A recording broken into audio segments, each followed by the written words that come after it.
Morning. It is day 17, and for those who don't know me or you're new to the vlog, I'm Mitch Jones from Beyond VLCD Coaching. Ex-Slimmer of the Year 2012, and recently decided to embark on a 196-day plan to drop 102 pounds. If you're just joining this, then go back and watch the other videos, because so far it has been a voyage of discovery. So what? Got a fair old way to go. I've only been on it a couple of weeks, but have relearned stuff and learned new stuff.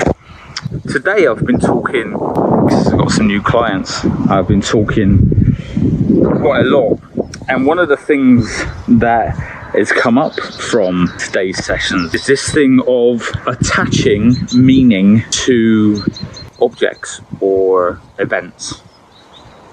And I know what this means because I've had clients in the past. So for example, I had a client who dropped an unbelievable amount of weight, 23 stone, and in her head she had attached winning an award, or she had attached her feelings of acceptance or clarification that she is good enough to winning a piece of glass.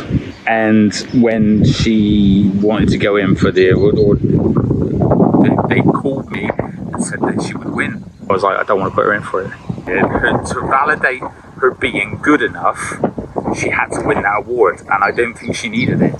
You know, just look in the mirror. And this stemmed from when I won Slimmer of the Year in 2012. So it's easy. It's a piece of piss for me to say the award's not important, so I won it, right? But the truth is so when I won it, I can remember my NLP guy, the guy who taught me this stuff, he was there when I won. And I'm there and I got the trophy in the air and I give it all smiley bastard and all the rest of it. When the streamers hit the floor and finished and people had stopped coming up and talking to me and congratulating him and that, he just sided up beside me and was like, all right? I was like, yeah. And he went, come and see me in a minute.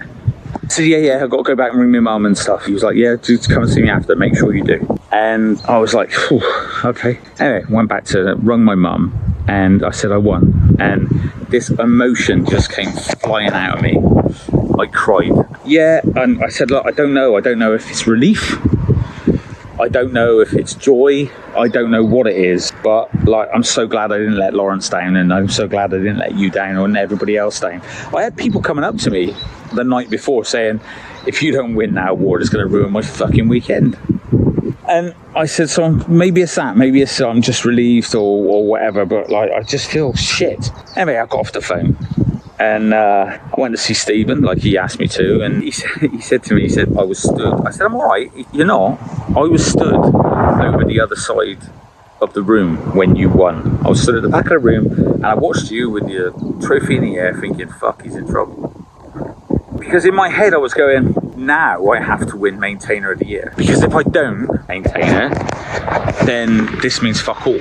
Because I've sprouted on about it. I've made this thing about all this stuff, and I was this superstar of Lawrence's that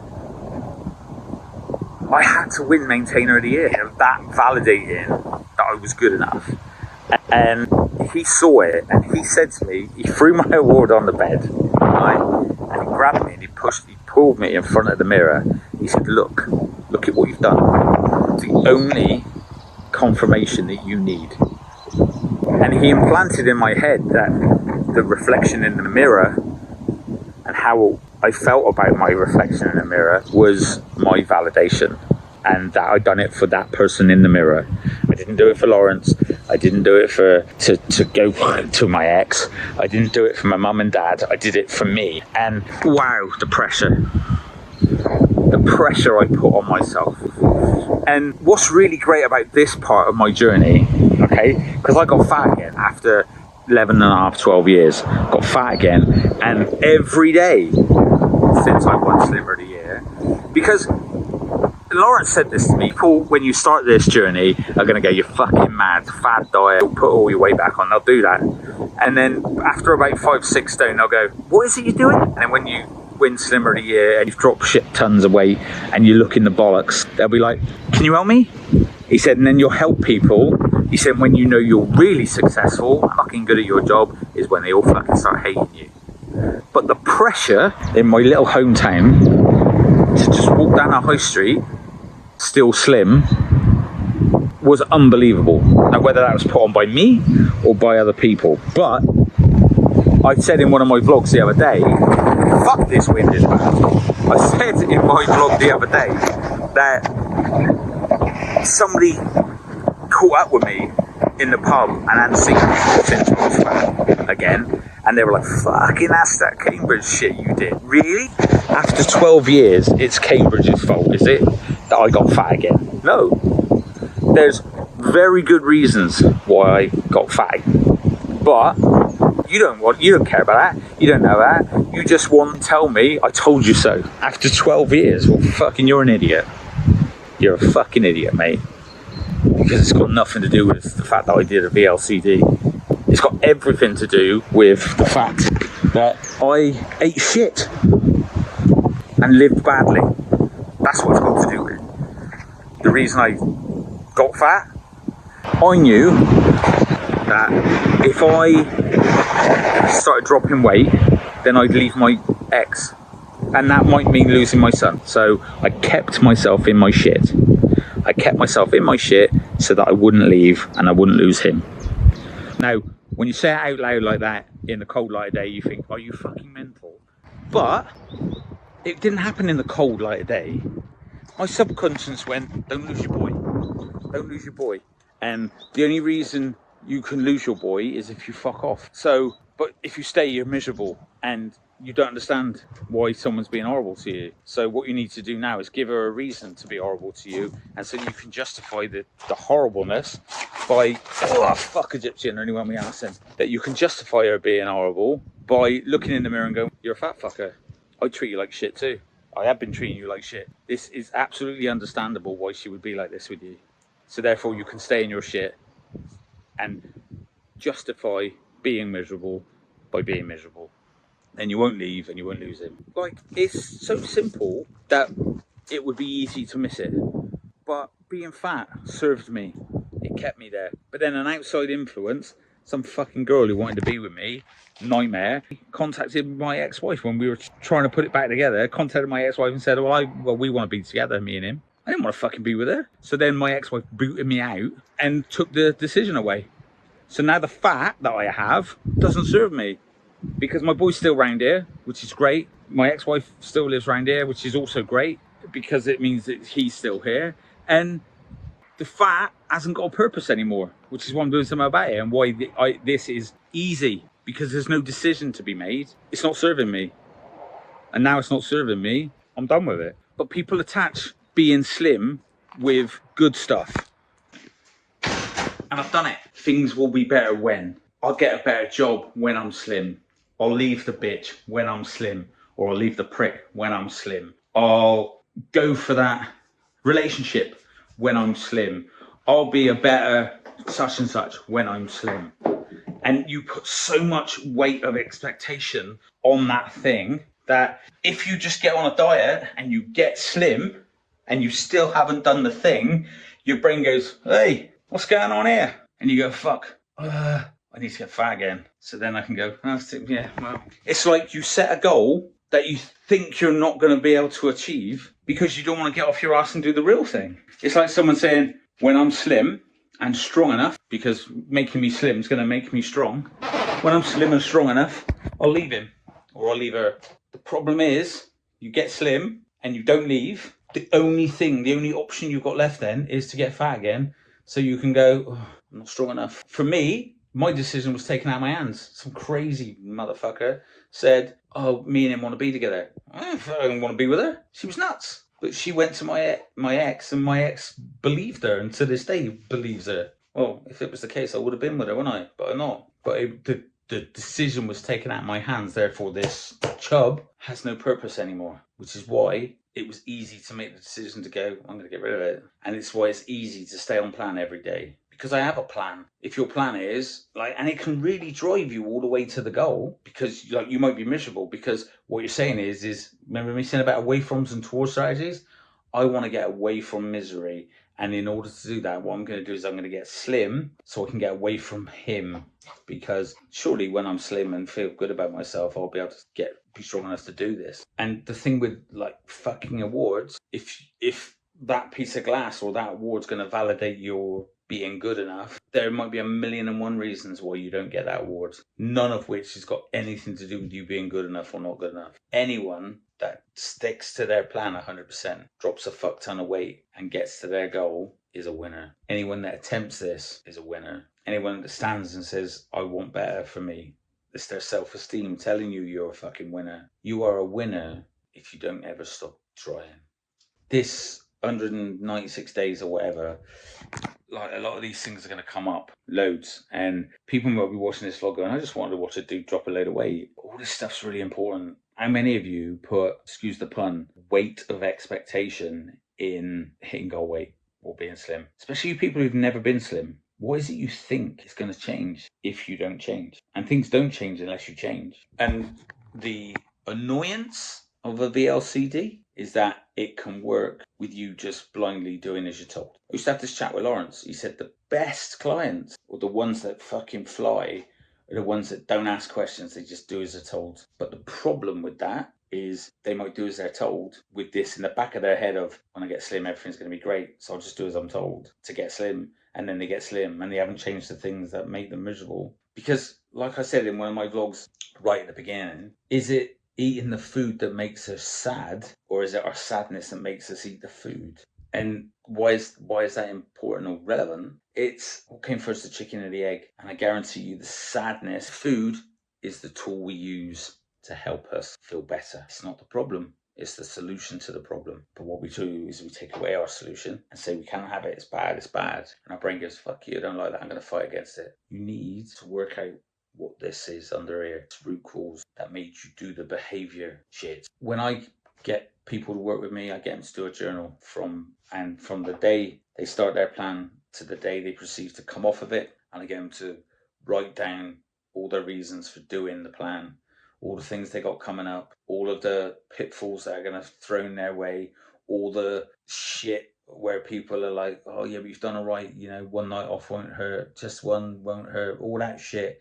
What are your answers for it? Because what I do is I get them to read and read and read and read their answers, so that when these things are fired at them, it's muscle memory. But in the meantime, while you're doing all that, I try to build them up. I try to get them so that they love themselves. Because although it's old and corny, that's me. Unless you love yourself, how can you ever show someone else how to love you? You can't. It's like, without being crude, when you first sleep with someone for the first time, it's never really the best, because you got to work out, oh fuck, I like it when your leg goes up here, or your fucking finger goes in the ear, or wherever the fuck it is that floats your boat. You need to let each other know that, so that it gets to the point where you're doing those things automatically and it's great, right? And this is the same. Love. Unless you know what it is that makes you feel love, how can you then go to your prospective partner and go on, love me? Because they'll be like, a fucking mind reader. I do love you, but my version, for you to feel love, you have to be loved the way that you like, right? So you have to love you first, and you have to make sure that you're doing this for you. Like when Stephen grabbed me and said, look in the mirror, son, what validation do you need, really? And that's a whole different conversation then. Because it's like, if I turn around and said, well, actually, I need my dad to validate me, that man was never going to do that. So when I won Slimmer, I showed my dad the picture. I said, look, Dad, I won this fucking award. Now, bear in mind, I was 37. Look, Dad. And he just looked at you and went, ain't your ears big now that you fucking dropped that weight? I said, yeah, I'm proud of me too. He said, I never said that. I said, I know, but you'd really fucking like to. It's his shit, man. It's not my shit. You could argue, because I'm others driven, right? I was having this conversation this morning with one of my clients, she's one of my old clients. And I said, I could have, over the next 6 months, dropped 7.5 stone, 8 stone, whatever. I could have done that quietly on my own, without anybody knowing, and then come out and said, I'm coaching again. But I am others driven. I like to help people. Why am I doing this vlog? Yes, I would like my business to be thriving again. But not even for the sake of money. I want to help as many people as I can, and I believe I can. But I can't do that if you don't know about me. I get what I said this yesterday. I get 40, 50 views on a video in a minute. It's because it's not like it's just some fat bloke talking to a camera. Unless I give you value and you appreciate what I'm saying, it's not like because I'm not there.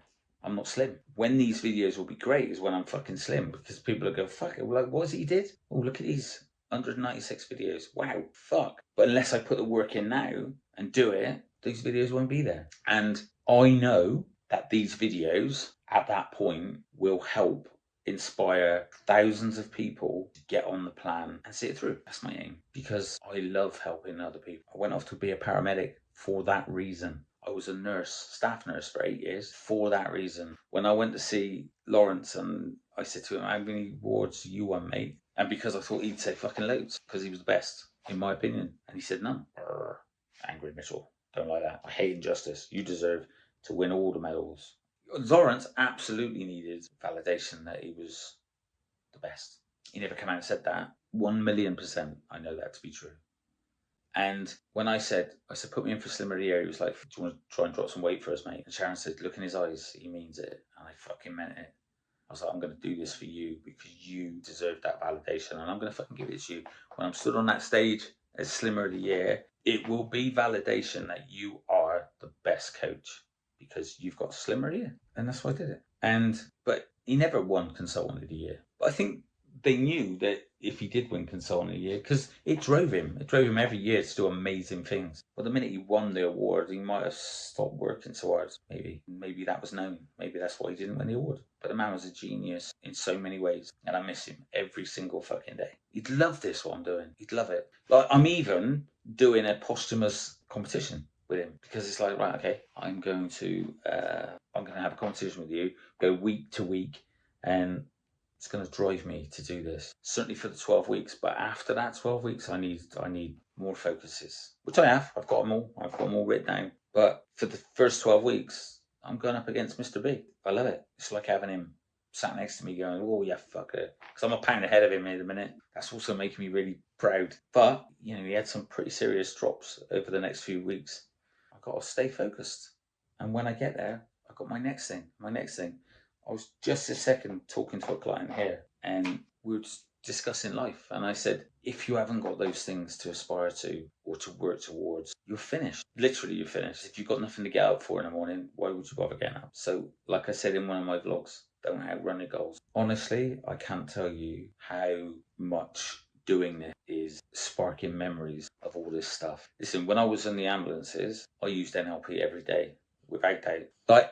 And funny enough, I just said this, like when you're in the back of the ambulance and you're with someone who's dying and they clutch hold of your hand and they say, I've done everything I wanted to do, mate. I'm all right. I'm good to go. You think, wow, you are finished. I'm not finished. I've got loads to do. And so have you, loads. And I can help. I'm not going to do the diet for you. The diet really isn't. That's the nuts and bolts, not the emotion. This weight of expectation in everything will be all right when I am slim. Let's adjust it. You are going to make everything all right. And in the process, a beautiful byproduct of that will be you'll get slim. Like I said just now, this fat now isn't serving me. It has no purpose. Yours may still have a purpose. So you need to work out what that purpose is. Deal with what your fat deals with for you in a different way. So then your fat serves no purpose. I was talking to this lady yesterday who had a brain injury. And part of her memory in that, which was I eat when I'm sad, is gone. So it doesn't serve the purpose anymore. So she doesn't eat shit when she's sad. In fact, she forgets to eat. So she's going to be brilliant on this plan because the attachment and the emotions that she attached to food are gone. The emotions that was built out of fear of losing my son that was attached to being fat and miserable, which meant I didn't leave, have gone. Doesn't serve a purpose anymore. Fuck off. We need to find out what your attachment is to it, why you use foods in order to obtain it, get you a new strategy, get you on VLCD or whatever it is you want to do. Drop the weight. That weight of expectation needs to go on a fucking diet. One thing that is interesting that I've noticed is, like, sometimes I find myself looking in here, right? And you go, yeah, that's my Cambridge stuff like that, great. But then there's some of my son's stuff, like watermelon. And you can have this battle in your head. You're like, watermelon's alright, it's just water, isn't it? It's not on your plan, is it? Jelly, that's pretty much fucking water. It's not on your plan, is it? There's fuck all for me in there, other than my Cambridge product. But it just throws them in there, like, wee, have that, you fucker. Let me throw you this curveball. And you're like, what the fuck? I'm not even hungry. So where the fuck has this come from? Mental. Bah! You could fall off and land on your ass and not know what the fuck, where it came from. You have to be mindful of this journey. You have to be fucking mindful of this journey. Keep this occupied. Unfortunately for me, like, I've got a client coming here in a minute. It's a t-shirt client, actually. Now, damn, like, so I won't be talking about food or diets or any of this shit. So I'll be busy, and then I'll go around and see Bex tonight. But look at my fucking dog, look. And yes, I do know that he needs his haircut. Anybody interested, let me know. You want Ringo? Oh! Fucking life, eh? People go, oh, it's a dog's life. Fuck, I'd have that life, wouldn't you? It's not fucking, hello, look, I just caught myself, my fat self in the mirror. Look at that fucker. Anyway, don't get caught in the fucking fridge. And if you do get caught in the fridge, make sure it's you that fucking catches you so you can fucking go, oi, get the fuck out. There's nothing for you in there, fat boy. Get your eyes off my breast. Stop licking your lips at my legs. I'm no fucking good for you. It is day 17. If you're new to the channel, please go down and smash the like button. Give me a sub, like, and I don't mean a fucking subway. Give me a subscribe. Put on your notifications so that you don't miss these, because I think the next 170 odd days is gonna be full of learning every fucking day, and it's just making me a better coach. Take care. I'll see you tomorrow for day 18.